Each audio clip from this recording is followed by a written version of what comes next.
शीतला अष्टमी, जिसे बसौड़ा भी कहा जाता है, माता शीतला को समर्पित एक महत्वपूर्ण पर्व है।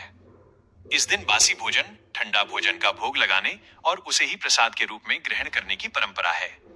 शीतला अष्टमी व्रत कथा। पौराणिक कथा के अनुसार एक बार एक राजा के राज्य में शीतला माता का प्रकोप हुआ। गांव के सभी लोग चेचक, स्मॉल पॉक्स की बीमारी से पीड़ित होने लगे। राजा ने बहुत उपाय किए, लेकिन बीमारी शांत नहीं हुई। उसी गांव में एक बुढ़िया रहती थी। उसने माता शीतला की श्रद्धा पूर्वक पूजा की और वो नियम से माता को ठंडा और बासी भोजन अर्पित करती थी, जबकि बाकी गांव वाले गर्म गर्म ताजा भोजन खाते थे। कथा का मुख्य भाग, चमत्कार। गांव में चारों ओर हाहाकार मचा था, लेकिन उस बुढ़िया के घर में कोई बीमार नहीं पड़ा। जब राजा को इस बात का पता चला तो उसने बुढ़िया को दरबार में बुलाया और इसका रहस्य पूछा। बुढ़िया का उत्तर। बुढ़िया ने बड़ी विनम्रता से कहा, महाराज, माता शीतला शीतलता की देवी हैं। उन्हें गर्म चीजें पसंद नहीं हैं। मैं अष्टमी के दिन माता को बासी और ठंडा भोजन खिलाती हूँ और स्वयं भी वही ग्रहण करती हूँ।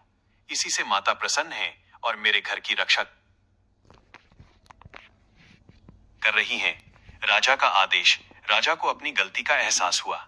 उसने पूरे राज्य में घोषणा करवा दी कि चैत्र कृष्ण अष्टमी के दिन कोई भी घर में चूल्हा नहीं जलाएगा और सभी माता शीतला को बासी भोजन, बसौड़ा का भोग लगाएंगे। जैसे ही पूरे नगर ने माता की शीतल विधि से पूजा की, सभी बीमार लोग स्वस्थ हो गए और राज्य से महामारी समाप्त हो गई। तब से ये व्रत प्रचलित हो गया। पूजा की संक्षिप्त विधि। 1. सप्तमी का दिन। एक दिन पहले सप्तमी को ही मीठे चावल, पूड़ी, राबड़ी और अन्य पकवान बना लिए जाते हैं।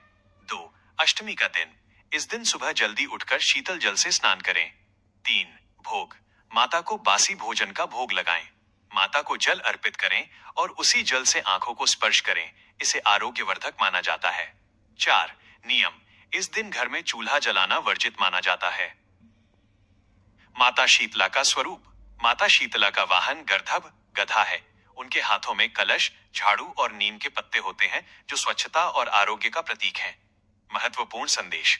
ये पर्व हमें स्वच्छता बनाए रखने और बदलते मौसम, गर्मियों की शुरुआत में अपने खान पान को नियंत्रित रखने की सीख देता है।